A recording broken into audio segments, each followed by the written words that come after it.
Chapter 8, Mishnah 1. The previous chapter discussed how to decide the status of money, meat, or animals found in the temple in Jerusalem or in their surroundings.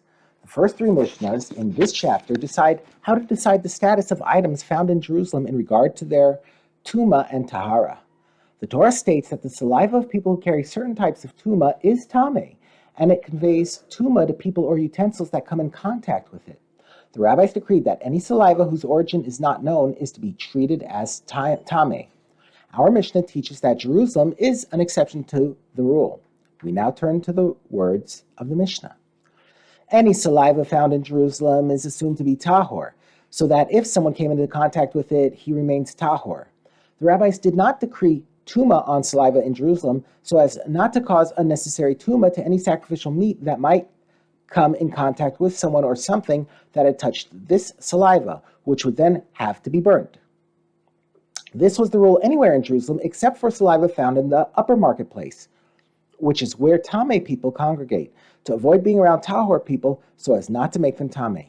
Since there are many tameh people in that marketplace, the rabbis included that place in their decree of presuming saliva found there to be tameh. These are the words of Rabbi Meir. A dissenting view. Rabbi Yossi says saliva found in Jerusalem is also subject to the decree that any unknown saliva is tameh. However, Jerusalem has more lenient guidelines. During the rest of the year, i.e. outside of the three pilgrimage festivals, Pesach, Shavuos, and Sukkot, saliva found in the middle of the road, which is where most people walk, is assumed to be tameh, since there are many tameh people also walking in the streets of Jerusalem, while the saliva found on the side of the road is assumed to be tahor, since tahor people walk off to the sides of the road to avoid being contaminated by the tameh people. However, during the pilgrimage festivals, when the overwhelming majority of the people are careful to be tahor, saliva found in the middle of the road is tahor, while saliva found on the sides of the road is assumed to be tameh.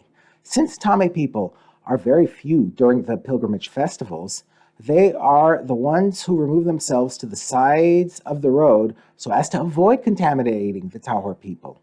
And any saliva found there is therefore assumed to be tameh. In all other places outside Jerusalem, however, saliva found on the side or found either on the side or in the middle of the road is presumed to be tameh. Note here to see Rambam, Hilchos Avos HaTumos 13:8.